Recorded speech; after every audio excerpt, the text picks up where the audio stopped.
پێکەوە بۆ گۆڕانکاری، پێکەوە بۆ ئازادی و یەکسانی. کەسێ بەتەمای چاکسازی لەم دەسەڵاتەیە بکەم، بەس خەوە بینێ. نەریتێکی شۆڕژێرانە، نەریتێک کە لە خوارەوە خەلیکە بنیاتی کۆمەلگان.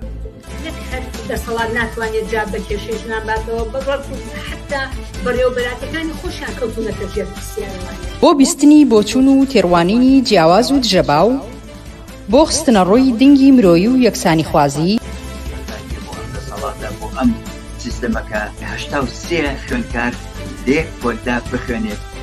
ئەم ناوانە دروستە بۆیان تەنها ناوی حکوومەت دروست نییە بۆیان چەک و پارەیان نستنیتەوە معناژی نامێنە ئیتر چارەسەری بنەڕەتی بۆ کێشەی خەڵکی کوردستان وەلانانی ئەم دەسەڵاتەیە. هێنانە پێشەوەی دنگی ناڕزایەتیە جەماوەریەکان و بڵندگۆیەک بۆ هەڵسوراوانی، هێناوە بەهۆی خۆپشاندانەکانەوە بۆ بەهۆی خۆڕاگری خەڵک و ئیرادەی خەڵکەوە بۆ کەوە دەسێنراوە. پێکارانە بە ئەڵدەسێکی کەم ئیشەکەن و ماگانە موچەکانیان پێ نادەن. وازات خەڵک تونتر ئەبێ. ئەگەر مەترسیەک هەبێ لەسەر هەرێمدا یەکێتی و پارتی بۆ خود یەکێتی و پارتی مەترسی وڵاتەکانی منتیقەشیان بۆ سەر هەرێم زیاد کردووە. خستنەڕووی واقعیەتی دەسەڵات و ئۆپۆزیسیۆنی ساختە و پەردە هەڵماڵین لەسەر نیازیان، خۆشحاڵی هەبێ بەوەی کە هیچ ریفۆرم و چاکسازیەک و بەخازاتی خەڵک لەلایەن ئەمانەوە بکرێت. مێژوویەک و کارنامەیەکی پوڵیان هەیە لەسەر ملهوڕی، لەسەر چەکڕاکێشان، لەسەر تعداکردن لەسەر خەڵک. ئەمانە دژمنی خەڵکی کوردستان بوونە لە پشتیان لە خەڵکی کوردستان کردووە. دێماسپێکی پەرشە بەسەر چینی کرێکار و بەشە جۆرەجۆرەکانی چینی کرێکار و هەموو کۆمەلگایە پەرزیان کردووە. بۆ تاو توێکردنی ئەو بابەتانەی کەمتر لە میدیاکانەوە دەبیسترێن، بەشێکی زۆری لە حیزبە چەپ و کۆمۆنیستەکانی دنیا و هەروەها بەشێک لە هەڵبژاردنەکانی ئەوروپا ناڕەزایەتیان دەربڕی وینەکانی تاوانی دروست کردووە و تاوان ئەنجاما دەسەڵاتی چەکداری میلیشیای حزابی میلیشیای لە کوردستان. خەڵک لەلایەکۆ قەویترە، سازمانی پەیاکردە، ڕادیکاڵترە. بۆ نیشاندانی ڕێگەی ڕزگاری خەڵکی، پێشەنگ تیڤ هەموو ڕۆژانێکی چوارشەممان کاتژمێر 9 شەو بە کاتی کوردستان ڕاستەوخۆ پەخشی بەرنامەکانی دەکات. مەزار نابێ ئەو هەموو جەنەراڵە مقابایە لە ناو شارەکەی خۆیان بینێ بە ئەنواع و ئەشکال چەکی ئەسلحەی قورسەوە طبیعیە بەلایەن. یەکەمین جارە لە کوردستان کرێکاران خۆیان دەستبەرن بۆ مەراسیم و چالاکی یەکیایە. شۆڕش تەنها ڕێگەیە، هەڵسانی خەڵک ڕاپەڕین و خۆشانی جەمالی تەنها ڕێگەیە کە ئەڵتەرنەتیڤێک دابینکە. لە فەیسبوک، یوتیوب، ئینستاگرام، تویتەر و تیکتۆک فۆلۆمان بکەن. بەرنامە و گرتە ڤیدیۆیەکان ببینن. پێشەنگ تیڤ، پێکەوە بۆ گۆڕانکاری، پێکەوە بۆ ئازادی و یەکسانی.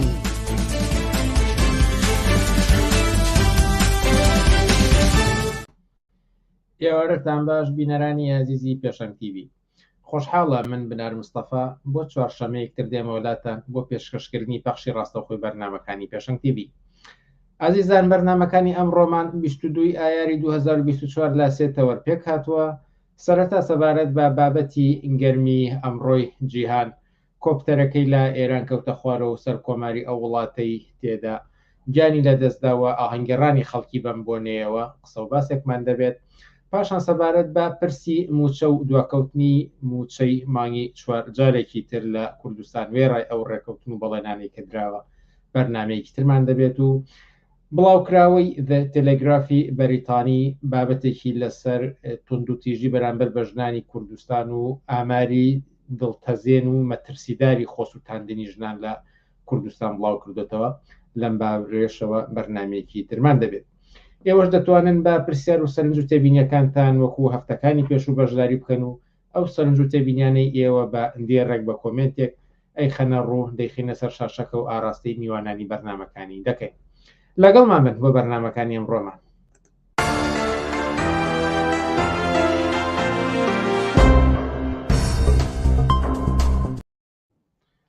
بەڵێ بینەرانی عەزیز هەروەک ئاماژەم پێدا یەکەم تەوەری ئەمڕۆمان تایبەتە بە دۆخی ئێستای ئێران و بە دیاریکراویش ئەو ڕووداوەی چەند ڕۆژبەر لە ئێستا ڕوویدا کە لە ئەنجامی کەوتنە خوارەوەی کۆپتەرێک چەند کەسێکی باڵا لە نێو ڕیزەکانی کۆماری ئیسلامی ئێران لە نێویاندا سەر کۆمار ئیبراهیم ڕەئیسی و وەزیری دەرەوە و کۆمەڵێ کەسی پلەبەرزی تر لەم ڕووداوەدا گیانیان لەدەستدا. ئەم بابەتەش تاوتێ دەکەین لەگەڵ ڕزای کەمانگەر لە ڕابەری حیزبی حکمەتیست. ڕزای کەمانگەر ئێوارەت باش و سپاس کا لەگەڵمانیت. زۆر سپاس بۆ تۆ ئێوارەی تۆش باشوەرەوە بینەرانی ئازیزی تەلەڤیزیۆنەکەتە لە خزمەتە. ئەمێ سەرەتا لەو پرسیارەوە دەست پێ بکەم کە لەسەر ئەم ڕووداوی کە ڕوویدا بۆ چوونی جیاواز هەیە، ئەوەی کە کۆماری ئیسلامی خۆی ئەڵێ ئەمە کەش و هەوا بووە، بۆ چوونێک هەیە پێی وایە کە ئەمە ئیسرائیلی لە پشتەوەیە، بۆ چوونێکی تر هەیە پێی وایە کە ئەمە ململانەی نێو ڕێزەکانی کۆماری ئیسلامی خۆیانە و ئەوەی کە کێ بچێتە جێی خامنەیی ڕەنگە ئەمە هۆکار بێت لە پشتیەوە بۆی کە یەکێک لە کاندیدەکان وەلا بنێن. بۆ چوونی ئێوە لەم بارەیەوە چییە؟ ئەمانە ئەکرێ بە نەزەری احتیبار وەربگیرێت؟ با پێش لەوە کە بچینە سەر ئەم ئەگەرانە ئەوە ڕوون بکەینەوە کە ڕئیسی خۆی کییە، کە بۆچی تۆ ئیشارەت کرد لە هینەکە لە مقدمەکە وتت خەڵکی بە مردنی ڕئیسی خەڵک لە ناوە لە دەرەوە دەستیان کرد بە شایکردن. سەرەکیمانە حاڵمەت دێنە سەری بەڵێم.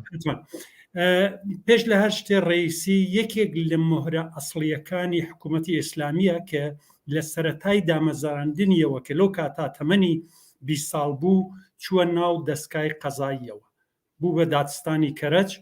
و دواترا مۆقعیەتی ڕۆژ بە ڕۆژ بانتر و بانتر لە عەرسەی بەسڵا نهادی قووەی قەزاییە ڕشتی کرد. بوو بە کەسێک کە لەواقع پێڵن ئایەتوڵڵا قەساب یا ئایەتوڵڵا ئێدام یا کەسێکی دڕندەی کە تەنها کارێکە کە لە توولی تەمەنی کۆماری ئیسلامیە کاری کوشتن بووە، هەڵسوڕاوانێکە کە ئاماری هەڵسوڕاوان کە ئەعدام کراون لە ئێرانە لەواقع زیاتر لە 150,000 ئینسانی ئازادیخواز و بەرابەری تەڵەب بوون و ئەتەرز بە جمهوری ئیسلامی بە وەسیلەی قووەی قەزاییە کە ئەم یەکێک لە مۆهرەکانی بووە لەواقع کوژراوە، ئەعدام کرا. ئێستا لە خۆتان بینیتان 3 ساڵەوە پێش لە انتخاباتێکی مهندسی شودا ئەمەیان لە سندوقی ڕێی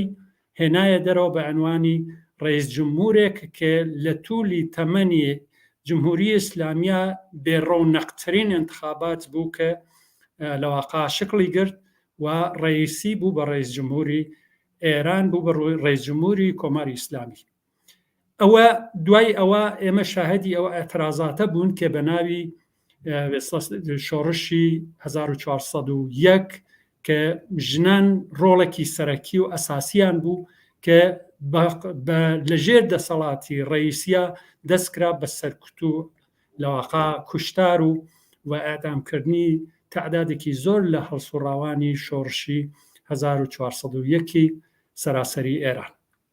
هەربوو بۆنەوە ڕئیسی یەکێک لە منفورترین و لەواقع بەدنامترین و جنایەتکارترین ئینسانێکە لە توولی حیاتی کۆماری ئیسلامیە خزمەتی تەنها بە کۆماری ئیسلامی و پایەکانی کۆماری ئیسلامی بوو و موردن تەنەفوری عمومی خەڵکە. ئێستا چینە سەر ئەو بابەتەی کە بە ئەو پرسیارەی کە تۆ ئەگەرها کە ممکنە هەموو ئەو ئەگەرانە کە باسی ئەکرێت چون بۆچی بۆ کە ئەوەی ڕاستی بێ مەسلەی کەش و هەوا شاید یەکێک لەو ئەگەرانە بێ کە بکەوێتە دەرەجەی سێومەوە بۆ خۆی کۆماری ئیسلامیەمیان خستوەتە دەرەجەی یەکەم وتە تاکی لەسەرەوەکەن چون بۆچی بۆکە ئەگەر احترافکەن بەوەکە ئیسرائیل بەسڵا دەستی هەبووە لە خستنە خوارەوەی ئەو کۆپتەرە لەواقع قدرەتی نظامی ئیسرائیل لە لایەکۆ نیشانداوە لایەکی ترۆ زەعفی پاراستنی خود کۆماری ئیسلامی نیشاندا لە بانترین مقاماتی خۆی.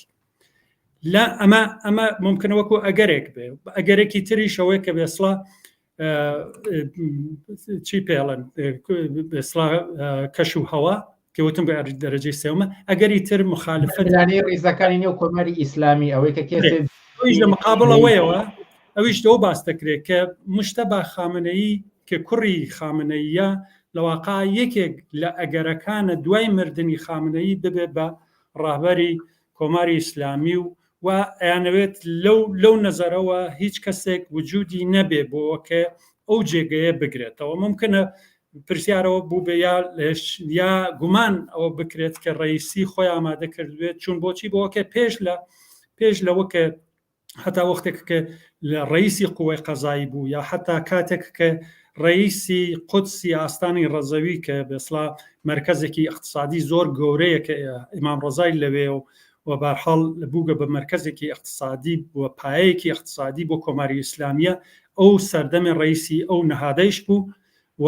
لەو کاتەوە زەمزەمەی ئەوە بوو کە ئەگەر خامنەی بمرێ ممکنە ڕئیسی یەکێ لەو کاندیدانە بێت کە جێگەی خامنەی بگرێتەوە. ئەمە یەکێ لە ئەگەرەکانە. بەڵام بە بچینە سەر ئەوە کە هەموو ئەم ئەگەرانە بۆ حەفزی کۆماری ئیسلامیە، بەڵام ئەوەی کە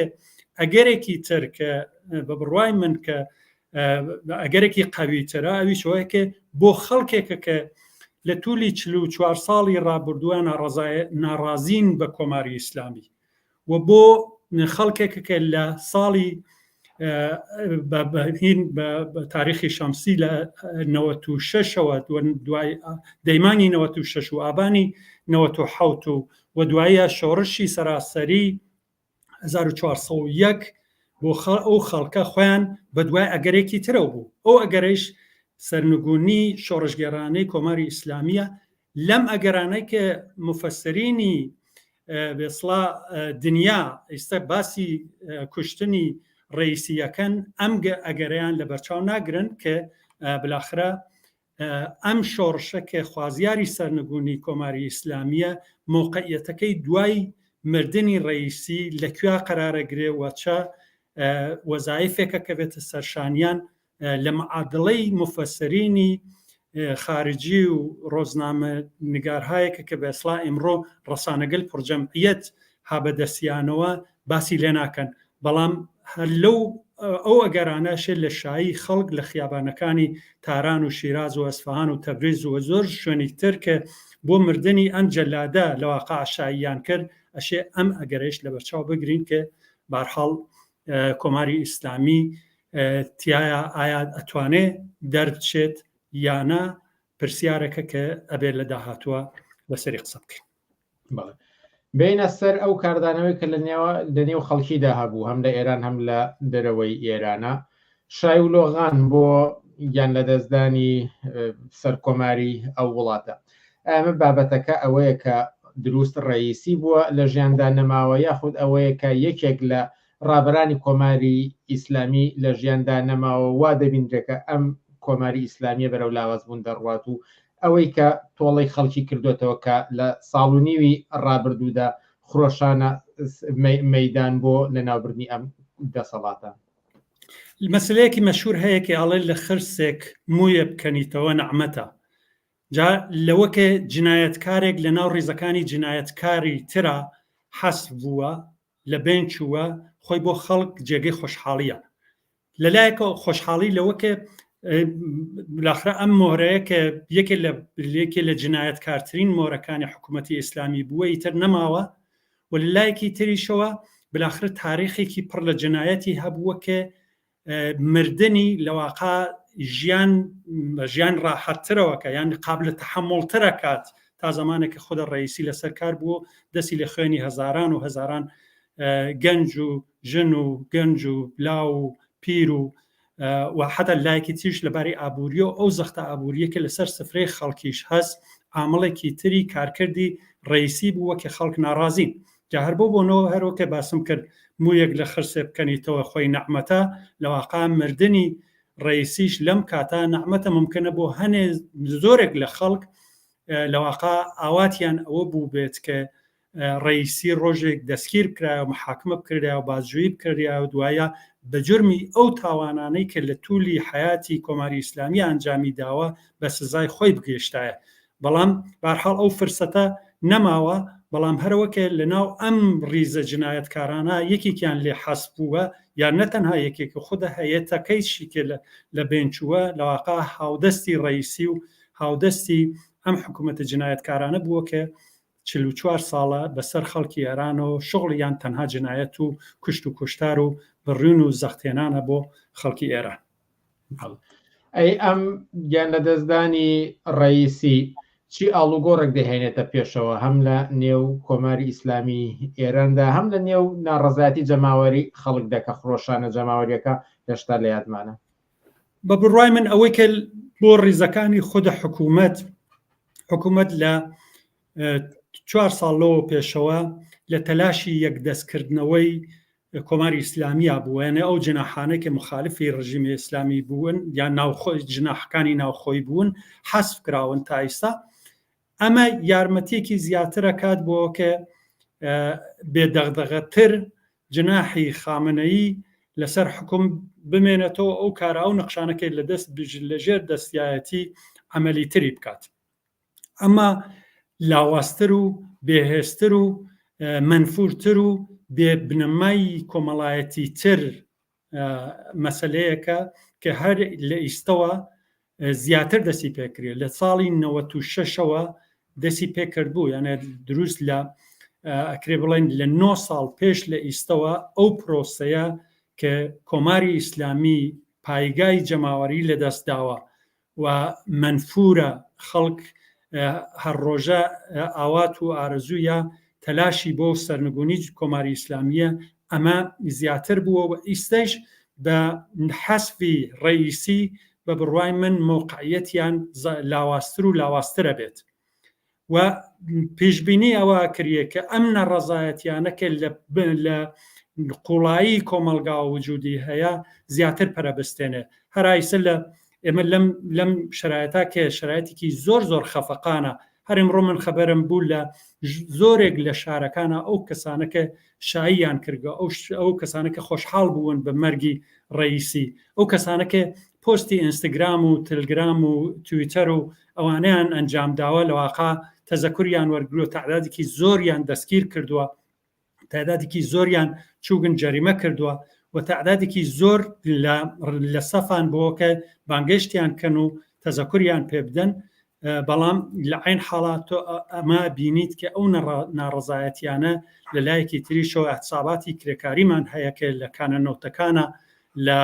شارەوانیەکانە، لە مەعادنە، لە زۆرێک لە مەراکزی سەنعەتیە اعترازاتی کرێکاری و جەماوەری و لایەکی تریشەوە اعترازی فەرهەنگیانمان هەست و لایەکی تریشەوە اعترازی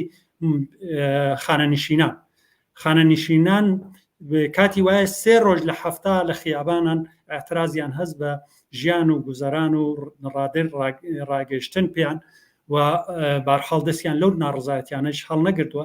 بەبستمەوە بڵێم کە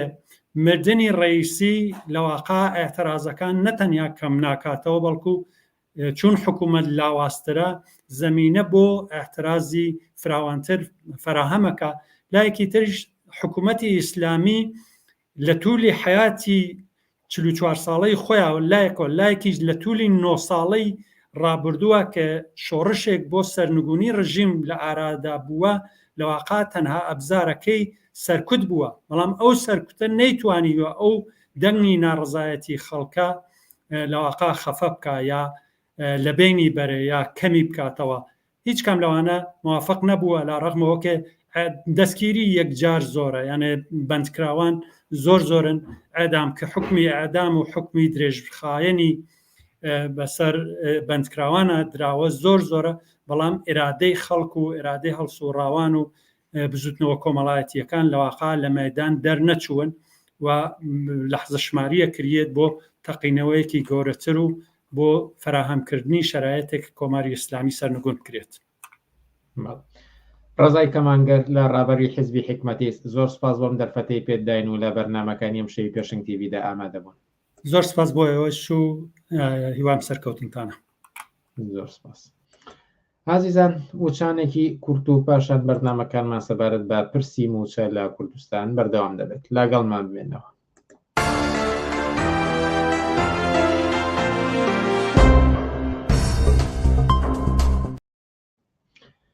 بەڵێ بینەرانی عزیز، جارێکی تر دواکەوتنی پرسی موچە لە کوردستان بابەتی ئەمڕۆمانە و ئەم بابەتە شتاوتێ دەکەین لەگەڵ عەبدوڵڵا مەحموود سەرنووسەری بڵاوکراوی بۆ پێشەوە و ئەندامی مەکتەبی سیاسی حیزبی کۆمونیستی کرێکاری کوردستان. عەبدوڵڵای مەحموود، ئێوارت باش و سپاسکە لەگەڵمانیت. ئێوارەی خۆتان باش، سڵاوم هەیە بۆ خۆت و بۆ گوێگران و بینەرانی تەلەڤیزیۆنی پێشەنگی ئازیز. سەبارەت بە پرسی موچە دوای سەری ساڵ دوو موچە بەسەرێکەوە دابشکراوە قسە و باسی لەسەر ئەوە بوو بەڵێنی ئەوە بوو کە لێرە بەدواوە ئیتر موچە لە کاتی خۆیدا دەدرێت بەڵام هەم مانگی سێەوە هێستاش بۆ مانگی چوار قسە لەسەر ئەوەیە کە لانیکەم دوا کەوتووە ئەوەی کە کەی دابەشت ئەکرێت ینێکی بەرچەوڕوونیەکی ئەوتۆ لە ئارادا نییە پرسیار ئەوەیە بۆچی دووبارە پرسی موچە ئەم دواکەوتنەی بەخۆیەوە بینیوە هۆکار چییە؟ بەڵێ سپاس هەروەکو تۆ وتت دابشکردنی دوای سەری ساڵ دابشکردنی ئەو موچانە دوو موچە لەلایەن خەڵکی کوردستانەوە تقریبان پێشوازیەکی لێکرا یا بە زۆری چکە دەتوانم بڵێم کە خەڵک خۆشحاڵی زۆر خۆشحاڵ بوو بەوە ئومێدیان بەوە بوو کە کۆتایی بم کێشەی موچەیە بێ کە بۆتە مۆتەکەی سەرژیانی بەشێکی یەکجار زۆر لە خەڵکی کوردستان کە موچە خۆران و فەرمانبەرانە بەڵام بەداخەوە و خۆشحاڵی خەڵک زۆر زوو جارێکیکە لە بین برا جارێکیکە هەم دەسەڵاتی مرکزی هەم دەسەڵاتی هەرێم لە کوردستاندا جارێکیکە ئەم مەسەلەیان کردەوە بە کێشەیە کە دیارە کێشەی موچە وەک چەند جاری کەژوتومانە کێشەی موچە لە هیچ شوێنێکی دنیا نیە تەنان لە وڵاتانەشا کە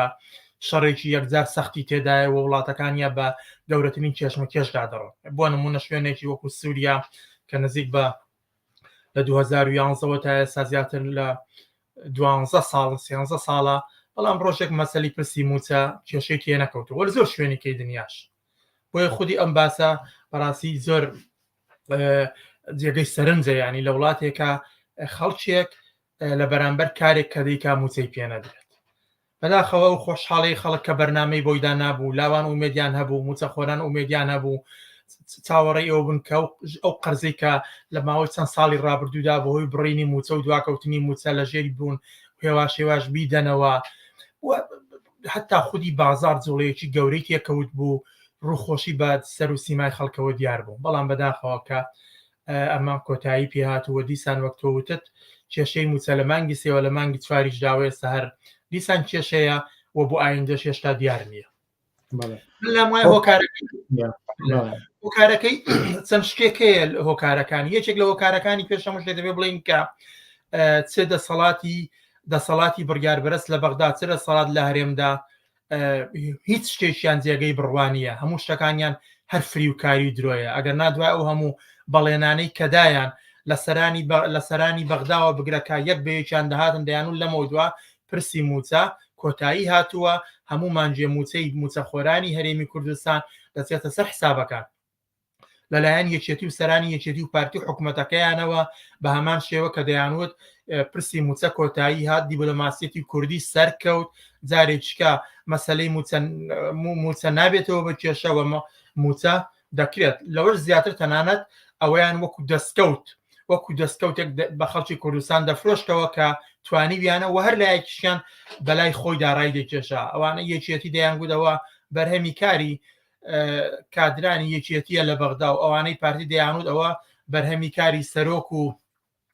سەرۆکی ئەنجومەنی وەزیران و سەردانی وەفدەکانە تەنانەت خودی ئۆپۆزیسیۆنی بۆرژوازی کورد بانگەوازی ئەویان دەکرد کە ئەوان لەژێر ئەو گوشارانەدا ئەو پەیوەندیانەی کە کردویانە لەگەڵ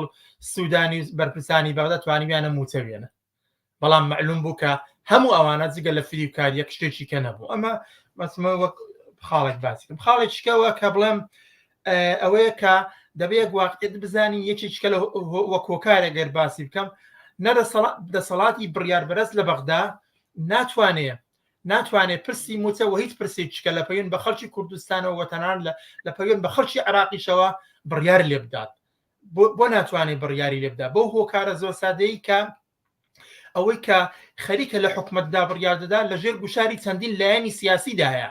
لەژێر گوشاری چەندین هەتا فراکسیۆنە پەرلەمانیەکاندایە تەنانەت لەژێر گوشاری لایەنی دەرەکیدایە بۆیە تەنانەت ئەگەر خۆشیان بڕیارێک بدەن ئەگەر بەڕێکەوتنێکیش بگەن بەڵام هیچ کامێک لەو ڕێکەوتانە بە بنایەکی واقعی نییە چونکە هێشتا دەسەڵاتێکی یەکدەست لە عێراقدا جێنەکەوتووە کە هەموو لایەنەکان پێی پابند بن و یا لانی کەم بێدەنگە هەڵژێرن ئەمانیش گوشار دەکەن ئەمانی دێن دەڵێن لە بەرامبەر ئەوەی کەەوە موچە دەدەن بەوان بەڵام ئەی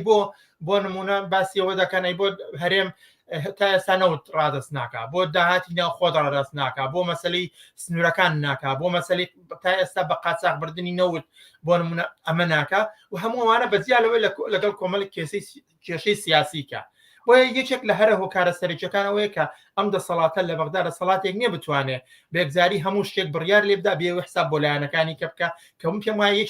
یەکێکە لە گوشارەکانەوە لایەنێکە لایەنی چکێوەیە کە خودی دەسەڵات لە بەغدا دەیەوێت زۆرتر ئەو وەسئیەتەی مەسلەی موچە بە زۆرێک بەرەستەوە بگرێت کە بێتە گوشارێکی گەورەتر لەسەر دەسەڵاتی یەکێتی و پارتی دەسەڵاتێکی گوشارێکی گەورەتر لەسەر دەسەڵاتی یەکێتی و پارتی تا لەو ڕێگەیەوە بتوانێت کۆمەڵێک ئامانجیکە کە هەیەی لە پشتی ئەو گوشارانە کە خەڵک بیخاتە سەر دەسەڵاتی پارتی خۆی بەدوا ئەو ئامانجانەوە بێت یعنی دەیەوێت چۆن پرسی موچە لەلایەکەوە بە بارەمتە گیراوە لەلایەک کەشەوە دەیانەوێت بیکەنە وەسیلەیەک بۆ کۆمەڵێک ئامانجیکە کە خۆیان هەیەە لەلایەن دەسەڵاتی هەرێمیشەوە واقعیتی چکەیە خودی دەسەڵاتی هەرێمیش بە ئاسانی نایەوێ ملبدا ئێمە لە بەیەک واقعیت بەڕسمی ناسین دەسەڵاتی سیاسی لە کوردستاندا هیچ زۆرە لینکێکی بە خەڵکی کوردستانەوە نەماوە هیچ خەریکە هەموو بڕیاراتی سیاسی و مەسائلەکان لە ڕستی دەردێ بۆیە هەمیشە ئەویش لایەنەکە لەوانەی کە بە دروستکردنی کێشە بۆ پرسی موچە هەمان ئەو سیاسەتەی بەغداد دەتوانم بڵێم تەواوی دەکات یعنی بوونەتە تەواوکەری یەکتری و لەو نێوەشدا موچەخۆران و فەرمانبەران بە تایبەتی و بەگشتیش سەرجەم خەڵکی کوردستان زیان دەکات کە خودی وەختێک موچەی موچەخۆران و فەرمانبەران نایە کە بەشی زۆری خەڵکی کوردستان پێک دەهێنێ طبعاً تەسی دەکاتە سەر تەواوی خەڵک تەسی دەکاتە سەر تەواوی بازار و هەموو شتێک دەگۆڕێ بۆیە ئەمانە کۆمەڵک فاکتەرن یعنی لەلایەکەوە دەسەڵات لە بەغدا یەک دەست نییە و لایەنەکانی کە گوشا لەسەر بەغدا دەکەنێت تا ئەگە ڕێککەوتنێکی گوێ نایاڵن ببێ وە دووەم دەسەڵاتی بەغدا خودی خۆی هێشتا دەیەوێت گوشارەکانی لەسەر دەسەڵاتی هەرێم زیاتر بێ و خودی ئەو گوشارانەش ببێتە ئەوەی تەنانەت خەڵک کاردانەوەی هەبێ لە بەرامبەریدا و دەسەڵاتی هەرێمیش لە کوردستاندا ناوێت بە ئاسانی مەسلەی دابەشکردنی موچە لە ڕست خۆی بە تەواوەتی دەربێوە بە ئاسانی بەبێ ئەوەی ئیمتیازێک وەربگرێ لە بەغدا ئەوەش بۆتە هۆی ئەوە هەموو ئەو هۆکارانە بوونەتە هۆی ئەوەی کە جارێک کە پرسی موچە ببێتەوە بە کێشەیەک بۆ موچەخۆران و فەرمانبەران بەڵام لێرەدا شتێکی سەرنجڕاکێش هەیە ئەویش ئەوەیە کە هەم دەسەڵاتدارانی کوردستان و هەم بەرپرسانی حکوومەتی ناوەندی بەغا لەسەر ئەوە تەئکیدیان نەکردەوە کە مەسلەی موچەی فەرمانبەرانی هەرێمی کوردستان نابێت تێکەڵی ململانێ سیاسیەکان بێت و پێویستە فەرمانبەران لە کاتی خۆیان موچەی خۆیان وەرگرن بەڵام دەبینین دووبارە ململانێ سیاسیەکان مەسلەی موچەخۆرانی هەرێمی کوردستانیش دەگرێتەوە ئەوان باجەکەی دەدەن ئێوە لەم بارەوە دەڵێن چی؟ بەڵێ وەک هەر وەکتۆوتت بڵێ هەم سەرانی یەکێتی و پارتی و هەم بەرپرسانی بەغدا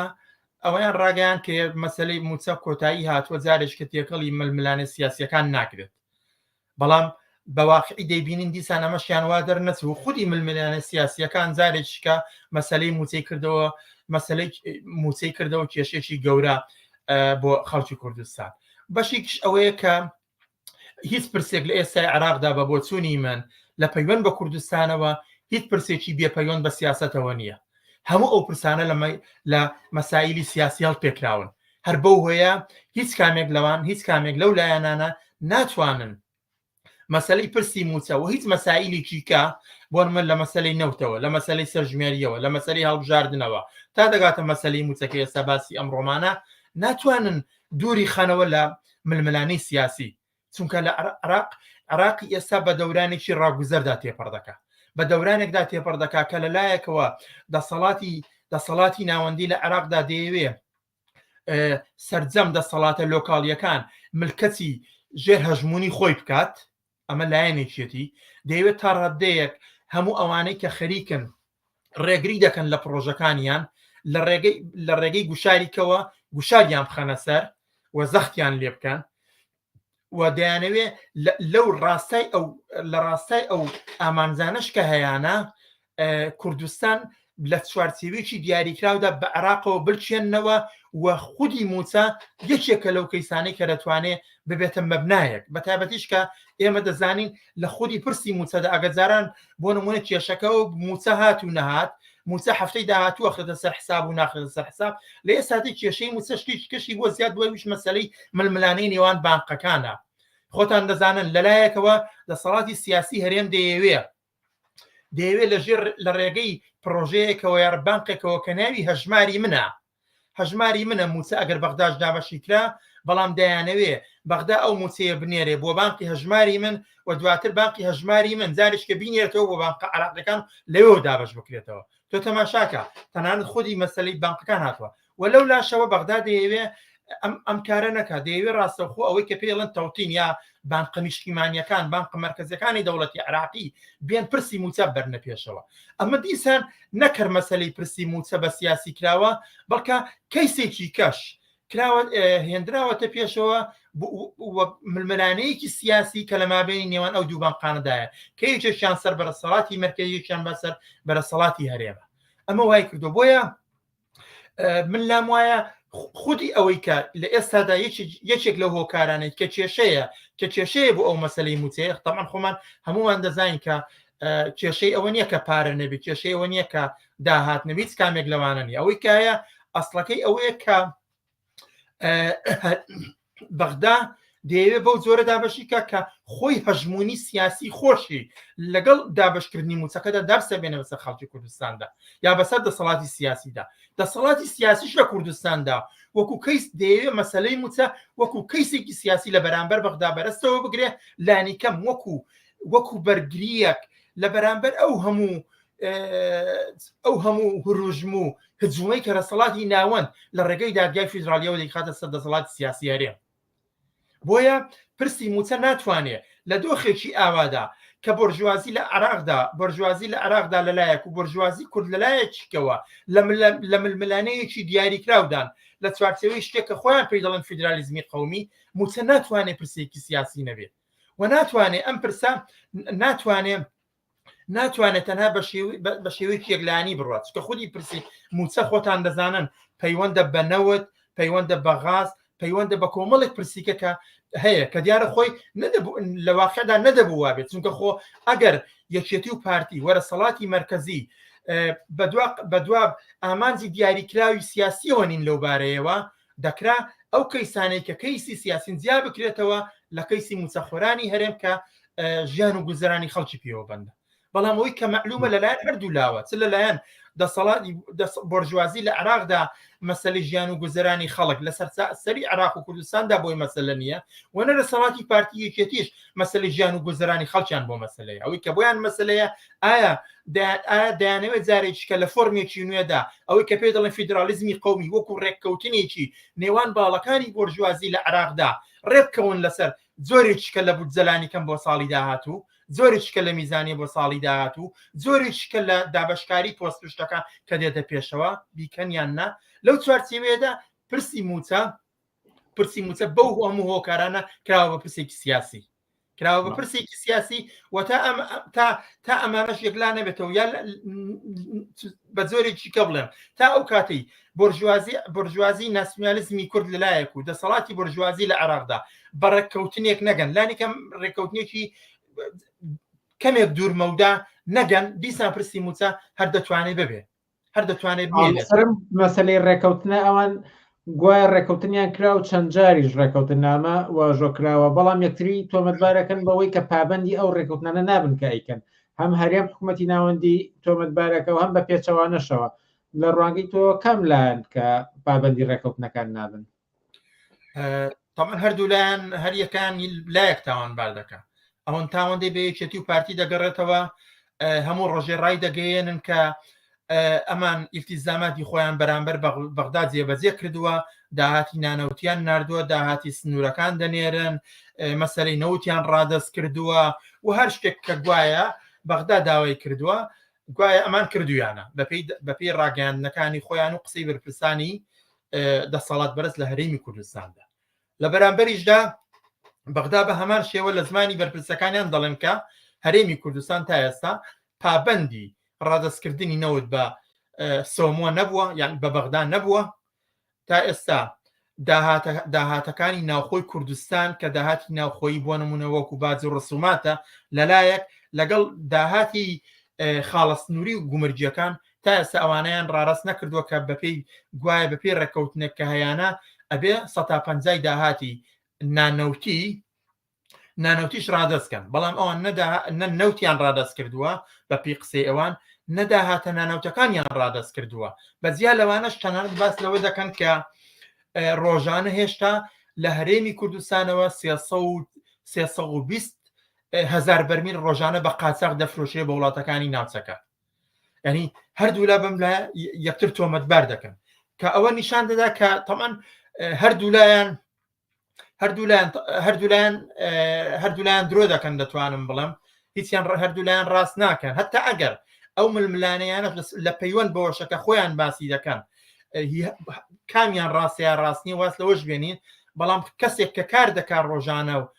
ئەچێ بۆ دەوامی خۆی و هەر سعات کار دەکات حق خۆیەکی موچەی خۆی وەربگرێ داهاتی ڕادەست دەکرێت یا ڕادەست ناکرێت ئەمە ینی ئەمانە بەبارم ینی قوتی خەڵک بەبارەمتە گیراوە لەو ململانەیەدا بەڵام ئەوەی کە معلومە هەردوو لایەن پابند نین بەڕێکەوتن نامەکان و هەردوو لایەن ئەم کێشەی مەسەلەی بودجەیان لەگەڵ مەسەلەی موچە کێکەڵی ململانەیەکی گەورەتری سیاسی کردووە کە خەریکە لە عراقدا بەڕێوە دەچێت ئەمە بە بۆچوونی من مەسایلی هەرە بناغی ئەوەیە ئەگەنە بەغدا پارەی زۆر لەوە زیاترە کە بتوانێت هەموو مانجلانی کەم موچە خۆرام نێرێ بەڵام ئەو شوێنانەی کە پەیوەندی بە یەکێتی و پارتیوە نەینێرێ دەتوانێتەوە نەنێریەوەی کە هەندێک شتێک کە پەیوەندی دەکرێتە ناو چوارچەوەی خانەی حیزبیەوە بەجیایە بەڵام موچە خۆران ناکرێت تێکەڵ بەوەکرێت بەغدا ئەگەر ڕاست دەکات و مەسەلەکە بەڕاستی بە سیاسی نەکراوە دەتوانێت بێ موچە خۆران و فەرمانبەران لە کاتی خۆیدا بنێرە بێ گوێدانە هیچ شتێک وەلەو لاشەوەیەکێتی و پارتیش مەسئولیەتی ئەوە هەڵبگرن کە موچە خۆران و فەرمانبەران لە کاتی خۆیدا بدرێت دواتر ئەو کێشمە سیاسیانی کە هەیەە بخرێتە شوێنێکیکە بەڵام بۆرژوازی وەختێک بە دووە ئامانجە گەورەترەکانی کەوەیە حاضر نییە قوربانی بدات لە بەرامبەر ئەو لە بەرامبەر دابینکردنی موچەی خەڵکدا چاو لە مەسەلە و کەیسە گەورەترەکانی کە بپێشێ بپۆشەیە کە لە عراقدا دەچێتە پێشەوە کەویش ململانی سیاسی دوا پرسیارم لەسەر ڕێگە چارەی ئەم بابەتەیەوە کە دەسەڵاتدارانی حکوومەتی ناوەندی و هەرێم باز لە دانووساندن ئەکەن بەڵام چی ڕێگە چارەیەکی تر هەیە بە تایبەتی ئەگەرمە تەکمیل کەم لەگەڵ پرسیاری بینەرێک کە ئەڵێ تاکەی گلەیی و ڕەخنە لە دەسەڵاتداران بگرین و ئەی خەڵکی یان حیزبی کۆمونیستی کرێکاری چی ئەرکێکی لەسەر شانم دەتوانێت چی بکات بەڵێ تا ئەوەندەی بە ڕێگە چارە دەگەرێتەوە من دوو ڕێگە چارە بەڕاستی دوو ڕێگە چارە هەیە کاردووشیان من لام وایە دوو ڕێگە چارەی کارسازن و ئیمکانیان هەیە بکرێت یەکێک لەو ڕێگە چارانە ئەوەیە کە لانی کەم ئەگەر لە هەموو شوێنەکانیشنا لە هەموو کارگەکانیشنا لە هەموو دائیرەکانیشنا لە هەموو ناوەندە خەدەمایەتەکانیشنا بەڵام لە یەک شوێنی دیاری کراو کە خۆی سەرچاوی داهاتەوە داهاتی هەیە ئەگەر لە یەکێک لەو شوێنانە بەرز پێشکەری کەسانێکی پێشڕە و داهاتەکە ئەو داهاتی کە دێ دابش بکرێتەوە بدرێ بە موچەی کارمەندان و فەرمانبەرانی ئەو شوێنە بۆچوونی منەوەیەکێکە لەو ئەلگۆیانە کە دەتوانێت دواتر سەرجەم دەوائیر و ناوەندەکانی کەش بگرێتەوە یعنی ئەمە ڕێگەیەکە بە تایبەتی ئێمە خۆمان دەزانین بەشێکی زۆر لە دەوائیر و شت هەیە کە داهاتی خۆیانیان هەیە بەو داهاتە دەتواندرێ موچەی کرێکاران و کارمەندان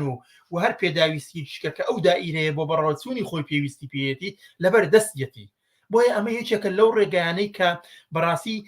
پێویستە دەستی بۆ ببرێ و ئیمکانی ئەمە هەیە هەر خودی ئەو خەڵکانەی کە هەموو ڕۆژێ ناڕازین بۆ موچە زۆر جابمان دەگرن دەرگاکان دادەخەن دێنە سەرجادە لە جێگەیەوە ئەم ڕێگەیەش ئەو نموزەزەش تاقیکەنەوە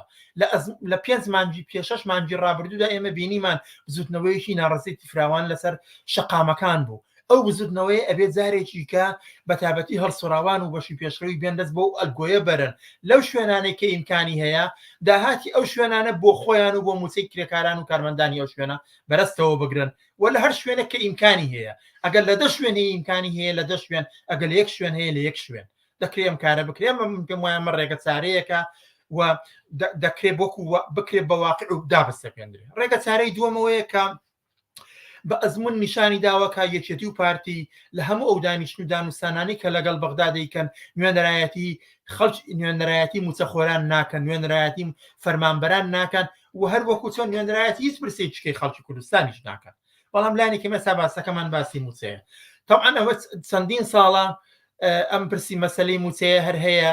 لە 2014 تقریبان بۆ کێشەیەکی گەورە لە پاشەکەوتی موچەوە لە بڕینی موچەوە لە لێداشکاندنیەوە لە بڕینیەوە تا دوایی و تا ئێستا بەردەوامە و دەیان جار و دەتوانم بڵم سەدان جار وەفدی هەرێمی کوردستان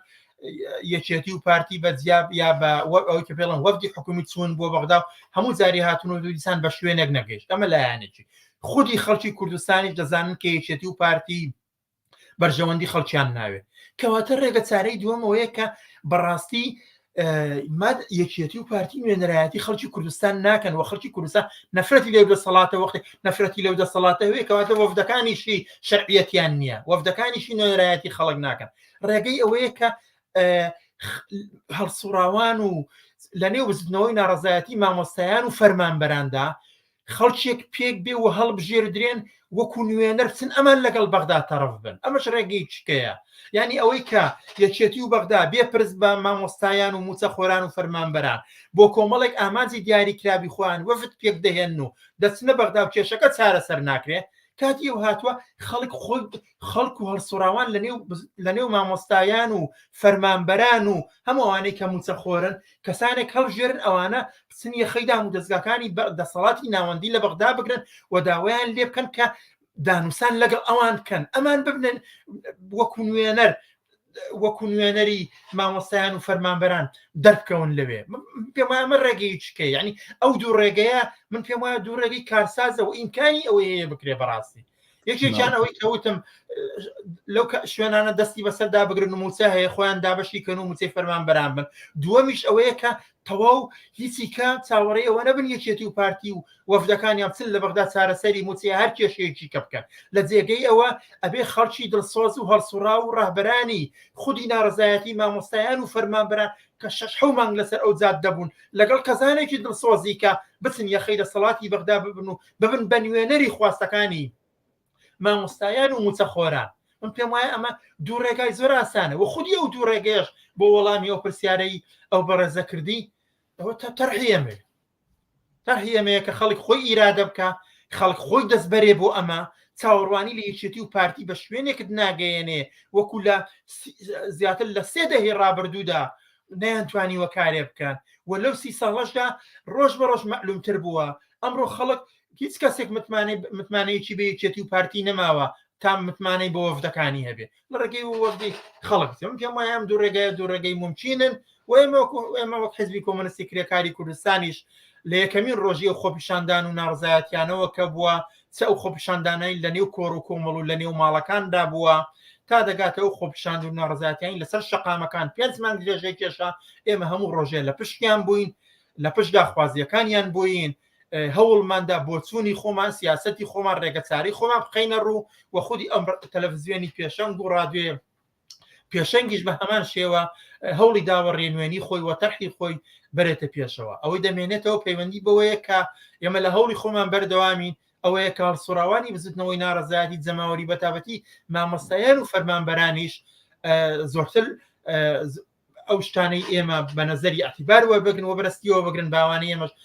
ئەزمونکەن و تەجروبەیەکەم بزانن دەتوانێت بە شوێنێ بگایاننا. ئەمە ئەزمموی هەموو شتەکانی کەمان کردووە، ئەزمموی 5 مانگ سەر جادەمان کرد، ئەزمموی یەکێتی و پارتی وەفدەکانیمان بینیوە،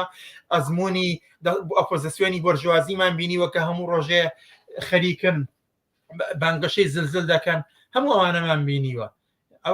ئێمەش ئەوە تەرحەکانمانەکە تەرحی ئێمە تەواو جیای لەی ئەوان و ڕێگەی چکەیە ئەڵتەرنەتیڤی چکەیە پشتبەستنە بەخۆ، پشتبەستنە بە ئیرادەی خۆ، پشتبەستنە بە ڕێکخستنی خۆ، پشتبەستنە بە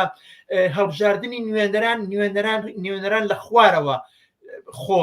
احتیماتکردنە بە کەسانی دڵسۆز و هەرسوراوی نێوان بزوتنەوەکان کە هیچ بەرژەوەندیەکی جیاوازیان لە بەرژەوەندی مامۆستایان و فەرمانبەران و خەڵکی کوردستان نییە. من پێم وایە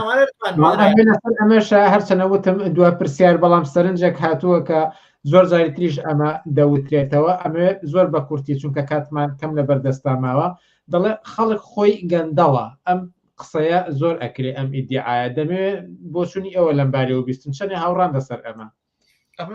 ئەم شتەیە هیچ درستێکی تیان نییە هیچ درستێک لەو شتەدا نییە خەڵک خۆی گەندەڵ نییە خەڵک بۆ گەندەڵە لەکوێ کەسێک گەندەڵی دەکا کە ئیمکانەتی لە بەردەستە کەسێک گەندەڵی دەکا کە دەسەڵاتی بەرزتەوەیە کەسێک گەندەڵی دەکا کە سەرچاوەکانی داهاتی بەرزتەوەیە کەسێک کە سەرچاوی ژیانەکەی هێزی کارەکەیەتی گەندەڵی دەتوانێت لەکوێدا بکە ناتوانێت بیکە ناچارە ئەم کەسە ناچارە لە بەرامبەر ئەوە چێ خەباتکە لە ڕێگەی ئەوە ڕێگە بدۆزێتەوە بۆ باشکردنی ئەو هەموو ناڕزایەتی کە لە 30 ساڵی ڕابردوو لە ناڕزایەتی زنجیرەی خەڵکی کوردستان کە کردوویەتی بەدژی ئەو دەسەڵاتە چ بۆ عەدالەت چ لە دژی گەندەڵی چ بۆ موچە چ بۆ خزمەت گوزاریەکان هەموو ئەوانە خەڵک کردوویەتی ئەمانە نەک بەشێک گەندەڵ نەبوون خەباتیان لە دژی گەندەڵی درێژە پێداوە بۆ ئەوەی ئەو قسەی کە دەڵێ خەڵک خۆی گەندەڵە هیچ واقعیەتێکی نییە چکە خەڵکی نەدار و بێبەشیانی بەشی هەرە زۆری هەرە کۆمەڵگەی کوردستان کە چینی کرێکار و کارمەند و مۆزەفن لە دایرەکاندا یا بێکارن و هیچ سەرچاوەیەکی داهاتیان نیە تا گەندەڵی تێدا بکەن گەندەڵی بە کەسانێک دەکرێکە سەرچاوی داهاتیان لە بەردەستەوە وەرپرسیارێکیان بەدەستەوە بۆ ئەوە بۆ چوونە بەڕاستی دروست نییە ئەگەر لێرە و لێوێش کەسێک دوو کەسە بێ بەڵام ئەمە نە دیاردەیە نەواقعەتی کۆمەڵگەی کوردستانە وەنە خەڵکی کوردستان خەڵکێکی گەندەڵە بە پێچەوانەوە یەکێک لە تایبەتمەندیەکانی خەباتی خەڵکی کوردستان وەستانەوە بەدژی گەندەڵی دزێکی ئاشکاکە لە کوردستاندا دەسەڵاتی بۆرژوازی لەگەڵ هاوبەشەکانیان لە ئۆپۆزیسیۆنیشتا کردویانە عەبدوڵڵا مەحموود ئەندای مەکتەبی سیاسی حیزبی کۆمسیی کرێکاری کوردستان و سەرنووسەری بڵاوکراوەی بۆ پێشەوە زۆر سپاس کە لە بەرنامەکانی ئەم شەودا بەشدار بوون زۆر سپاس بۆ تۆ وەجارێککە بۆ بینەران و بیسەرانی تەلەڤیزیۆنی پێشان کار بژین زۆر سپاس عەزیزان وچانێکی تر و پاشان سەبارەت بە تۆند و تێژی و خۆسووتاندنی ژنان لە کوردستان لەگەڵمان بمێنەوە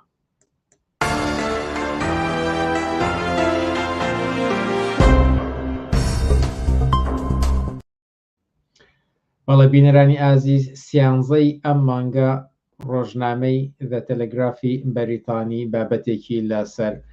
تۆند و تێژی بەرامبەر بە ژنانی کوردستان و بە دیاریکراویش دیاردەی خۆسووتاندنی ژنان لە کوردستان بابەتێکی ئەم بڵاوکراوە بووە بەشێک لە بڵاوکراوەکانی کوردستانیش ئەم هەواڵەیان بڵاو کردەوە ئەم بابەتە تاوتوێ دەکەین لەگەڵ چالاکوانی بزوتنەوەی یەکسانی خوازی ژنان سەوسەن سەلیم سەوسەن سەلیم ئێوارەت باش و سپاس کە لەگەڵمانیت ئەگەر میوتی سەرمایکەکەتان لابن سپاس گوزار دەبم ئێوارەی تۆش باش زۆر سپاس بۆم زەفەتە ئەو راپۆرتەی کە یانە ڕێپۆرتاژەی کە بڵاوکراوەی دە تەلەگراف بڵاوی کردەوە کۆمەڵی ئاماری دڵتەزێن و مەترسیدار ڕاستیەکەی لە خۆ دەگرێ هەر لەوەی کە لە ساڵی 91 بەدواوە 11,000 ژن دووچاری خۆسووتاندن بووە هەرچەنە ئاماژەشی بەوەداوە ئەمە تەنها ئەو ڕێژارن کە لە بەردەستن و کەوتونەتە لای نەخۆشخانەکان و ڕەنگە زۆر حاڵەتی تر هەبێکە نەتوانرا بێ داتای لەسەر کۆ بکرێتەوە لە تەمەنی ئەوەی کە لە 15 ساڵەوە تایەتی هەتاوەکو 45 ساڵکە لە سای هەشتای ئەمانە پێکێنێتوە زۆر بابەتی ترکە لە دوای ساڵی 2007 شەوکە نەخۆشخانی تایبەت بۆ نێوە کراوەتەوە زیاتر لە 4,000 حاڵەتی تیادا هەبووە ئێوە لەم بارەیەوە پێشتریش کارتان کردووە چارەکە سەدەیە بەر لە ئێستا دەزانم کە بە تایبەت لەسەر حاڵەتی سووتاندن و خۆسووتاندنی ژنان لە کوردستان بابەتتان هەبووە و ڕێپۆرتاژتان ئامادە کردووە بۆ میدیاکانی دەرەوەی کوردستانیش قسەی ئێوە سەرنجی ئێوە لەسەر ئەم راپۆرتی تازە بڵاو کردوێتەوە چییە؟ لە ڕاستیە ئەم راپۆرتە تراژیدیایە و شەرمەزارێکی گەورەیە بۆ دەسەڵاتە کە حاکمیە دەکات لە کوردستان چونکە هەر کەس ئەو راپۆرتە ببینێ پرسیاری ئەوەکە چ سیستەمیە چ نظامێک ئەڕوا بڕێوە لەو جامیعەیە کە ژنان ئابۆ شێوەیە یعنی طبعا ئەو ژمارەیەکی بەڕاستی قابلی قبول نییە یعنی شۆکە با بڵێن ئینسان ڕائچڵەکێنێ ئەو ژمارە زۆرە لە ژنان ئیجبار ببوون بەوەی کە خۆیان بکوژن یا خۆیان بسووتێنن ئەبێ شەرمازاریکی گەورێ بۆ دەسەڵاتێک کە نەتوانێت جواب بە نیاز و پێداویستیەکانی خەڵک باتەوە یا نەتوانێت جواب بە نیازی ژنان باتەوە و بنەبڕی ئەم دیاردە تراژیدیایە بکات کە ڕۆژانە ژنانی کردووە بە قوربانی ئەو وەزعەتی کە لە کوردستان ئەڕوا بڕێوانە و ئەوە گەێنێ ئەمە دلیلی ئەوەیە کە ئەمە شەپۆلی دووهەمە لە شەپۆلی توموتیژی کە ڕوبەڕووی ژنان ئەبێتەوانێ و ئەمە مانای ئەوەیە ژنان حتا بە ئینوانی کۆیلە لە کوردستان معاملە ناکرێن یعنی ئینسانیەتی ژنان لە ژێر پرسیارایە و ژنان بە ئینوانی ئینسان سیر ناکرێ بەرگ و چاوەڕێی مەرگە هەرەوە شەوای کردووەوە بە ئاسانی بڕیاری خۆکوژی یا بڕیاری خۆسووتانن بە و ئەمەش ئەوە ئەگەێنێ کە یعنی حتا بۆ نمونەگە باسیکەین مەسەلەن کەسێک کە کۆیلەیە خاوەنەکەی بەرپرسە لە سەلامەتی لە خواردن پێیانی لە شوێن دابینکردنی حتا دەسەڵاتێک کە هەیە لە کوردستان یعنی ئەمە دابین ناکە حتا وەک حەقی کۆیلەیەکیش ئەوەی دابین نەکردووە بۆ ژنان بۆیە کەوتم تراژیدیایە مؤسفە زۆر کاریگەری هەیە لێەوە سەرچاوە ئەگرێ طبعا ئەگەر بگەڕێمەوە بۆ ئەوەی ئەمە بۆ ئاوایە وەزعەتی ژنان بۆ ئاوایە طبعا کاتێک ئەم دەسەڵاتێک کە ئێستا لە حکومە هاتە سەر حکم لە ساڵەکانی 91وانێ ئەوان فەزای کۆنەپەرستانە فەزایەکی هێرشکردنە سەر ژنان بە ناوی مەسەلەی شەرەفەوە دەستیان پێکرد و ئەمە بەرئەنجامی ئەو هێرشەیە ژنانێکی زۆر بوونە قوربانی لەو کاتەیە بە ناوی ئەوەی ژنانێک بوون کە لەشفڕۆژ بوون یا ژنانێک بوون بەعسی بوون هێرشێکی ئاشکرا کرا و بە دەرەجەیەک فەزا ساز کرا کەوایان لە وەزعێکی دەمارگیری لە باوکو لە براو لە مێردا دروست کرد کە هەر کەسێ هەر شتێک ببینێ لە کچەکەی یا لە هاوسەرەکەی هێرش کاتە سەری و بیکۆژێ حتا تا دەرەجەی لوتبڕین هەڵواسین بە سەدی دوکانە زیندانیکردن بۆ 8 ساڵ و بۆ 10 ساڵ ئەمانە هەمووی بوون بە سیمای ئەو کاتە کە ئەم دەسەڵاتە تازە دەسەڵاتێکی تازە بوو خۆی نەگرتە بوو هاتبوو لە باتی جواب بە نیازی خەڵک باتەوە ئەم فەزایی بەڕێخست فەزایەکی کۆنەپەرستانە فەزایەکی دژەژن فەزایە کە تەسیری لە زەینیەتی کۆمەڵگا دانا و دواتریش ئەوە بوو هەرزوو ڕێکخراوەکانی ژنان گروپەکانی چەپ حیزبی کۆمۆنیست زانی بەم هێرشە بەربەری و نائینسانیە کە کراوەتە سەر ژنان ئەوە بوو وەستانەوانێ کەمپین بەڕێخرا دژایەتی کرا دەسەڵات خرا ژێر پرسیارەوە بۆ خێرا بەپەنە تۆزێ لە شێوازی قسەکردنەکانی خۆیانیان گۆڕی و دەستیان کرد بۆی کە باز لە ئازادی بکەن باز لە دیموکراتیەت بکەن بەڵام ئەمە هەر کارێک نەبوو کە جواب بە نیازی مەسەلەکانی ژنان باتەوانێ و ئەگەر چی تا ئەو کاتە مەسەلە من خۆم بەشێک بووم لەو حرەکەتانە بە دژی قانونی ئەحوالی شخصی عێراق بە دژی کوشتنی ناموسی کارێکی زۆر کرا بەڵام ئەوە بوو ئەوان سەرڕایەوەی کە جواب بە نیازی خەڵک بنەوە جواب بە نیازی ژنانەوە هێرشیان کردە سەر گروپی چەپ هێرشیان کردە سەر حیزبی کۆمۆنیست و دوا بە دوای ئەوە فەزاکە بە شێوەیەکی تر گۆڕا ئەم دەسەڵاتە زیاتر بە دوای بە تایبەتی بە ساڵ دوای ساڵەکانی 2000 و سەقامگیربوونی دەسەڵاتی ڕژێمی باز سۆری ڕوخانی ڕژێمی باز ئەمان دەسەڵاتەکان سەقامگیرتر بوو دامەزران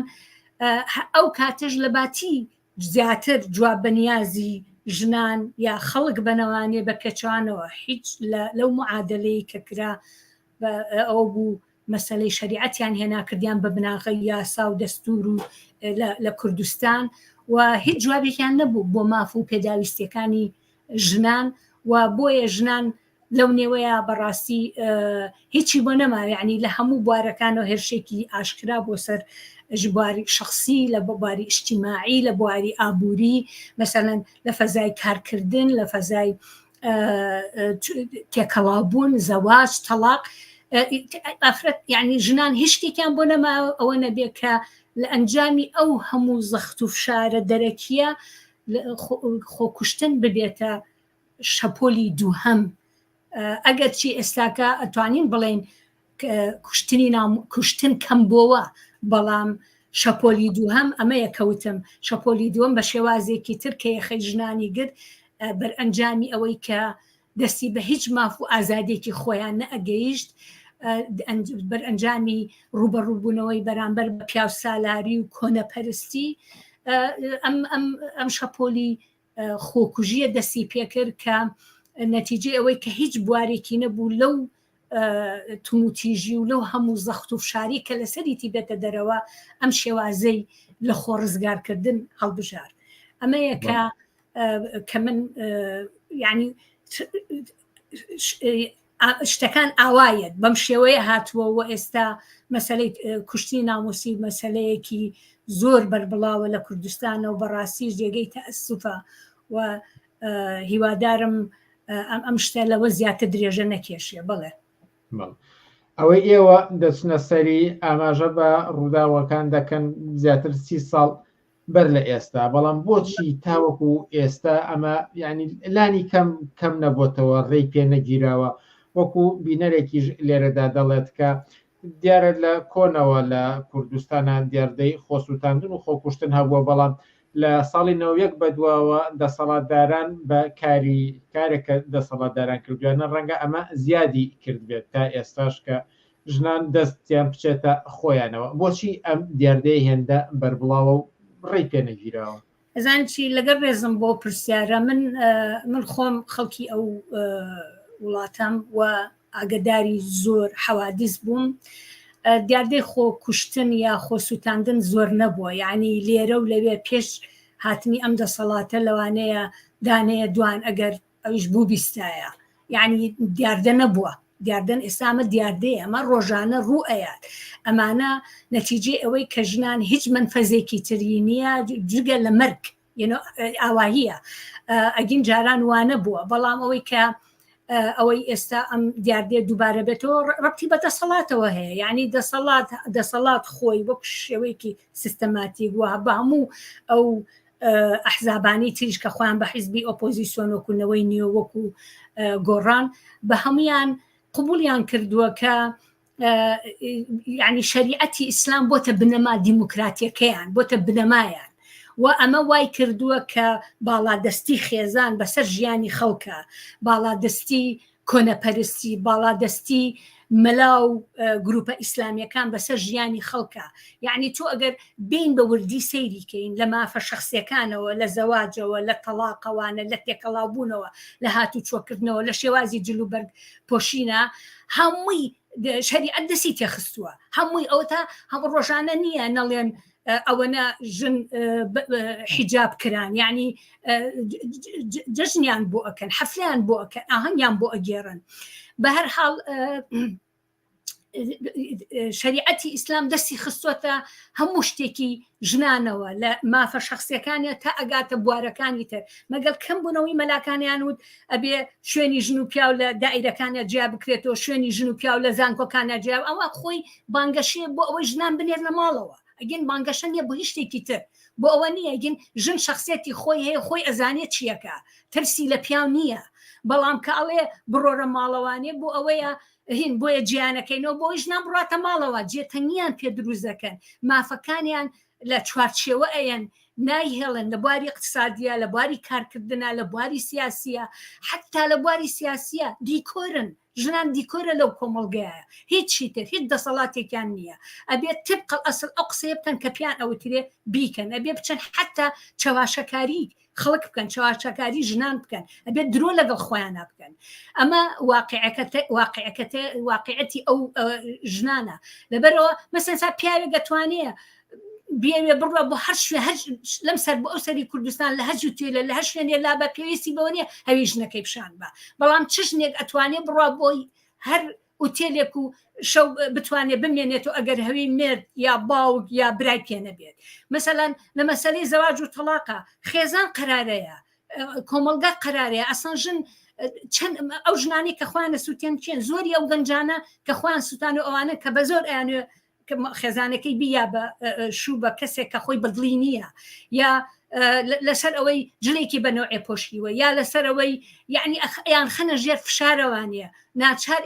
کە ئەزانێ هیچ منفەزێکی ترنی حتا دام و دەستگا و دائیرەکان کەن ئیدعای ئەوەکەن ئێمە یاسای توموتیژیماندانەوە ئێمە دیفاع لە ژنان ئەگەر کێشیانێت بێ قسەمان لەگەڵکەن ئەسڵ خۆیان پێویستیان بەوەیە فێر کرێن کە یەکسانی چییە کە ئازادی چییە کە حقوقی ژن و پیاو چییە ئەبێ فێر کرێن ئەگینا ئەسڵەن زیاتر دام و دەستگاکانی پۆلیس تەشهیر زیاتر ئیهانە بە ژنانەکەن کە ئەچێ پەنا ئەبا بۆیان کە داوای یارمەتیەکە لەبەرەوە کێشەکە لەوەیان نییە کە کوشتن هەبووە خۆکوژی هەبووە خۆژی ئەگەر هەبووش بێت دانسقە بووە لە ساڵێکا لەوانەیە ئەگەر کەیسێ بیسابیانە بیسابە و کێشەکەش شتێکی معەن بۆ ئاوان نەبووە بەم شێوەی دیاردەی ڕۆژ ئەمڕۆکە کە هەر ژنێک هەرەوەنە ئەزانی لە گەڕک و لە کۆڵان و لە شار و هەر ئەوە نازانی ئەبیستی ژنێک خۆی سووتان کچێکی گەنج خۆی سووتان یا سووتانیان یا سوتا بە زۆری ئەڵێن سوتا من خۆم لە ساڵی 99 هاتم چوون بۆ خەستەخانەی سوتاوی هەر ژنێکم مقابلە کرد هەمووی وتی لە پێشەوە وتی سوتاوم دوایی لەگەڵ یەکێک لەوێ کە مۆزە بووکاریە کردوتی هەمووی وا ئەڵێن بەڵام دوایی ئەمانە چونکە هەمووشیان سەر و سنگیان سوتا بوو دوایی یەنەوانێ ئینجا ڕاستیەکان ئەڵێن کە ئەزانن پیاوەکەی تر نایەوێ و دەموچاوی ناشرین بووە و یعنی خۆی ئیجبار کرا بۆی حتا زۆر جان کەسێکی تیا بووتی نۆتم کرد بەخۆما بەس مردەکەم شقاتەکەی هەڵا یعنی حاڵەتی ئاوا هەبووە و ئەو حاڵەتانە زۆر زۆرن لەبەرەوە ئێستا بۆتە دیاردەی ڕۆژ و بەڕاستی ئەمە وەکو برینێ گوایە خوێنی لێ ئەچێ وەستانی نییە و بۆیە جێی تەئەسوفە و بەڕاستی کاری جدی ئەوێت پێتان وایە ئەم بابەتە یعنی بەڕاستی دڵتەزێنە بەڕاستی کارەسات و تراژیدیایە هەم ئەم دیاردەیە هەم ئەم ڕووداوانەوە ئەم ڕێژە زۆرەی کە لە راپۆرتاژەکەشدا ئاماژەی پێداوە پێتان وا بەپی پێویست کۆمەلگا بەرامبەر ئەم دیاردێ و ئەم تراژیدیایە حەساس بۆ کاردانەوەی بووە بارحاڵ من دائما جەبهەی ئازادی خواز و یەکسان خواز و خەڵکانی پێشکەوت و خەڵکانێک کە دڵیان بۆ ڕۆڵەکانیان ئەسووتێ دیفاع لە یەکسانی و ئازاد من ئەم جانبەم هەمیشە بینیوە کوردستان کۆمەلگایەکی مەدەنیە دڵی بۆ ئازادی و یەکسانی لی ئەیە و ئەم بزوتنێ هەبوو بەڵام ئەوەیە دەسەڵاتداران ناسیۆنالیزم هاوشان لەگەڵ ئیسلامی سیاسی بەردەوام لە هێرشا بوون و دەسەڵات هەمیشە هێشتویستێتی چکە خۆی لە قەیرانایە و بۆی لەم قەیرانانە خۆی دەرباسکە ئەم شێوازی سەرکوت و شێوازی خستنی ئینسانەکان بەرامبەر بەیەک و باسکردنی دەستی ئاوەڵاکردنی دەستی ئیسلامیەکان لەسەر ژیانی شخصی خەڵکەکان و خستنی خەڵکەکان لە بەرامبەریەکە هەمیشە ئەم کاری کردووە و جوابی پێ نەبووە جواب بە نیاز و داواکاریەکانی خەڵک باتەوانێ لەبەرەوە من شکم لەوە نییە کە ئەم جەبهەیە هەیە لە کوردستانە ئەم جەبهەیە چ لە دەرەوە چ لە ناوانێ من خۆم یەکێکم لەو کەسانی کە چەندجار مۆزوعی خۆسووتاندن و خۆکشتن بردۆتە پەرلەمانی بەریتانیاوانێ چەندین ئێستاش ئەندام پەرلەمان هەیە کە ئاگدارن کە تەئەسوفیان هەیە کە ئینتیقاد ئەکەن کە پێیان سەیرە کوردستانێک خەڵکی کوردستان ئەم هەموو ساڵە خەباتی کرد بۆی دەسەڵاتێک بەدەستبێنێ بۆی ئازادی و یەکسانی هەبێ ئێستا ڕوبەڕووی ئەو وەزعیەتەیە لە کاتێکا وڵاتێکی فەقیر نییە پارەی هەیە سەرچاوی هەیە ئیمکاناتی هەیە بەڵام چانچووەکەم دەسەڵاتە وای کردووە کە هیچ کەس بەرهەمە نەبێ لە شتی باش هیچ کەس ئەوان خەڵکیان بۆ مهم نییە و کارێک کە ئەوان ئەیکەن ئەنجامەکەی ئەوەیە کە ئەوە وەزعی ژنانە کوردستان بۆتە جەهەنەمێک بۆ ژنان و بەڵام بێمە سەر پرسیارەکەی خۆکە خەڵک طبعا ئێمە حساسی بۆ ئەبینین کە کاتێ ژنێ خۆی ئەسووتێنێ هەموو خەڵک بچێتە سەرجادە، هەموو خەڵک ناڕەزایەتی پیشان بە، هەموو خەڵک پێی ناخۆش بێت بە ڕێکخراوەکانی ژنانەوە، بە ژنان خۆیانەوە، بە خەڵکی ئازادی خوازی و یەکسەر خوازەوانێ. و هەروەها قسە کراوە، کارکراوە، شدوتراوە، ئەوە نییە نەکرابێت یان نەوترابێت، بەڵام سەرکوت و سیستەمێک کە ئەم دەسەڵاتە و ئیسلامیەکان واقعاً چاواشەکردن و سەرکوورکردن و ترساندن و یعنی گەنجێک بەجلێکی بەنەوەیەکەوە بەجادەیە ئەڕوا هانی خەڵگەیان هەموو هوها بکێشێ و نعلی تێگرێ و بەردی تێگرێ. بەڕاستی کوردستان قەت ئاوا نەبووە. ئێستا لەژێر سایەی دەسەڵاتی قەومی کوردی و ئیسلامیەکانە ئەم هەموو فەزا کۆنەپەرستیە هێنراوەتە ناوانێ و خەڵک بەڕاستی شەرمی لێدێ هەنێ جار کە ئەوەز ئێتا ئەبینێ بەڕاستی ینی ئەمە کوردستان نییە ئەبە و شێوەیە و حساسبوونیش بەوە ئەبێت کە واقعاً ئەبێ ڕەدانەوە هەبێ. بەڵام کێشەکە من بە ئەوە با بڵێم بە ئەوەی قسەکانی خۆم جۆر کەمەوانێ کێشەکە ئێستا بۆ کێشەی خەڵک و دەسەڵات هیچ تەوەقعێک لە دەسەڵات نییە و کێشە بۆ ئێمە کۆتایی بێنین بەم وەزعەتی کە بەسەر سەری ژنانەوەیە یا بەسەر سەر خەڵکەوەیە، کارەبای نییە، ئاوی نییە، مەعاشی نایەنێ. کێشەکە بۆتە بینی کێشەی بینی خەڵک و دەسەڵات، بۆتە کێشەی بینی ژنان و دەسەڵات. واقعاً ئەبێم دەسەڵاتە بڕوە، یعنی هیچ تەوەقعێک نییە کە ئەم دەسەڵاتە چاک ببێ، ریفۆرم کە چوزانم چاکسازی بکات چکە ئاوەکەی ئاوا نەڕشتووە لە ئەساسەوە کە هاتووە ئەو بۆ جوابدانەوە بە مەسائیل و کێشە و داواکاریەکانی خەڵکەوە نهاتووە. یعنی مەسەلەی ئاو بۆ ئەبێوەنە قورس بێ، ئەم وڵاتە ئاوی تەواوی نەبێن، کێشەی کارەبا بۆ ئەبێوەنە قورس بێ، کێشەی ژنان کێشەیەکی قورسە، بەڵام ئەوە دەسەڵاتە کە بەربرسە لە سەلامەتی خەڵکەکان، ئەوە دەسەڵاتە کە نەهێڵێت ئەو شتانە ڕووبە، ئەوە دەسەڵاتە کە بێ یاسا و پرەنسیپی تەواوی هەبێ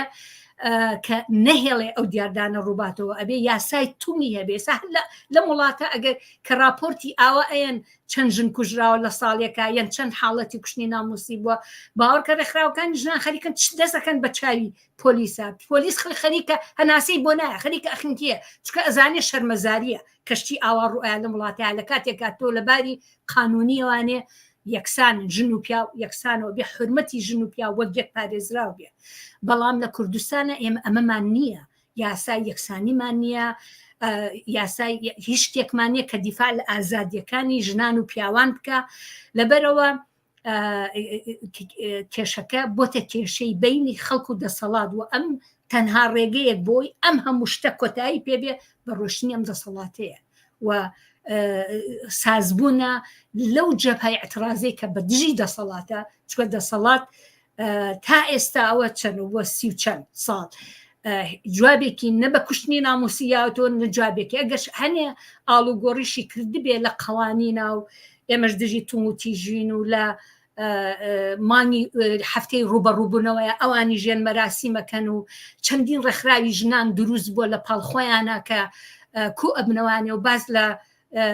مەسەلەی ژنان ئەکەن، بەڵام دەقانونی فرەژنی هەڵۆشێنەوە ئەوە یەکێکە لە مەساتەکان. زۆری ئەو ژنانی خۆیانە سووتێنن ئەوانن کە قوربانی فرەژنین یا قوربانی دوژنین. ئەگەر ڕاستەکەن دەدەستی شریعەت لە یاسا و قەوانین دەربێنن، ئەگەر ڕاستەکەن جواب بە بیمەی بێکاری بن بە ژنان، جواب بە نیازەکانی ژنان بنەوانێ. بەڵام ئایا ئەمانە هیچی کراوە ویان ئایا ئەکرێت؟ و من بێشک ئەڵێم ناکرێت. بەڵێ پرسیارێکی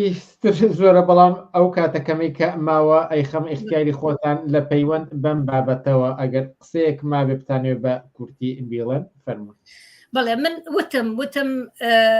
چارەسەری ئەم کێشەیە لەوەیە کە من دەسەڵاتە بێ بڕوە، چکەم دەسەڵاتە نە چاکسازی هەڵەگرێ و نەجوابش بە نیازی خەڵگاتەوە. بەڵام تا ئەو کاتی ئەم دەسەڵاتە لە دەسەڵاتە بێ خەڵک نابێ بێدەنگ بێ. چ ئەوانەی لە دەرەوەن چ ئەوانەی لە ناوەن واقعنا بێ هێرش هەبێ بەسەمدا هەر ئێستا ئەنواعی بزوتنەوەی ناڕزایەتی بەڕێکەوتووە و ژنان تیا مەوجودن ئەوانەی کە مامۆستان ئەوانەی کە دکتۆرن ئەوانەی کە لە خەستەخانە کار ئەەکەن ئەوانەی لە دام و دەستگاکانە کارەکەن واقعا ژنان ئەبێ هەبن لەم ناڕزایەتیانە بەڵام ژنان ئەبێ بە مەتالیبی خۆیانەوە لەم ناڕزایەتیانە هەبن ئەبێ داوای بیمەی بێکاریکەن ئەبێ داوای حەقدەستی یەکسانکەن ئەبێ داوای ئەوە بکەن کە تون و تیژی و خۆکوژی کۆتایی پێبێت ئەبێ داوای ئەوە بکەن جارێکی تر نەبیستینەوە سەرقەبرانی بێناونیشانەکان هەیە ئەبێ حرمەتی ژنان بەڕسمی بناسرێ ئەبێ لەو بزوتنەوە و ئەبێ کۆڵ و کۆمەڵی خۆیان بەڕێ بخەن واقعا ژنان ئەبێ کۆڵ و کۆمەڵی خۆیان بەڕێ بخەن بۆ داواکاریەکانی خۆیان ئەبێ بۆ نیازی خۆیان بۆ ئەوەی کە حرمەت و حیسێتی ژنان بگەڕێتەوە ئەبێ ژنان خۆیان لە مەیدانیان بن هەر ئەوە نییە بچمە ناو ئەتیرازی مامۆستایانەوە ئەوە شتێکی مهمە بەڵام من خۆشم مەتالیبی خۆمم هەیە من لە ئەوڵە وتم من وەک یعنی ژنان وەک ژن بە عینوانی ئینسان سەیرم ناکرێ چۆن ئەبێ فەرزی کەم کە من ئینسانم کە ئەبێ مافەکانم پارێزرا بێ و ئەبێ وەک هەر ئەندامێکی ئەو کۆن هەر هاوڵاتێکی تر مافی منیش پارێزرا بێ ئەبێ یەکسان بێ و ئەمە بەوە ئەبێ کە ژنان لە کەڵ و کۆمەڵی خۆیانە خۆیان ساز بن ڕۆشن مەتالیبەکانیان وازەح بێ و حتا هەوڵ بن کە ژنان پەنا بۆ خۆکوژی نەبن لە باتی ئەوەی پەنا بەرن بۆ خۆکوژی هەوڵ بن یاسای فرەژنی هەڵوەشێننەوانێ مەسەلەی پەیوەندی زەواجکردن و جیابوونەوە پەیوەندێکی ئازادانە بێ لە دەستی ژن و پیا خۆیان نابێ کڕان و کچان خۆیان نابێ نەک خێزان دەستی تێبکە یا کۆمەلگا یا دەسەڵات دەستی تێبخە ئەبێ هەمافی کارکردنیان هەبێ ئەبێ یەکسان بێمە حتا لە بواری خوێندنە فرسەتی یەکسان بۆ کوڕان و کچان وەک یەک بێ ئەمانە کۆمەڵێشتن کە ئێمە جاری تریژ و تومان و دووبارەمان کردوێتەوە هیوادارم ئەو جەبهەیەوە من دڵنیام کە هەیە جەبهەیەکی باش لە گەنجان و لاوان هەن خوێنیان گەرمە دڵیان ئەسووتێ قوبولیان نییە من خۆم زۆرم بینیەوە ناڕەزان لە وەزع کە بتوانن ئەو کۆڕ و کۆمەڵانە دروستکەن و بەو حرەکەتە بێنە پێشەوانی و زۆر سپاس بۆیەوە سەوسان سەلیم زۆر سپاسکە لە بەرنامەکانی ئەم شەی پێشەنگ تیڤیدا ئامادەمان سپاس ئازیزان سپاس بۆ بەشداری چالاکانی ئێوەش هەر لێرەدا دێینە کۆتایی بەرنامەکانی ئەم هەفتەیەمان تا هەفتەی ئایندە کاتێک خۆش بۆ هەموو لایەک و هەر شاد و سەرکەوتوو بن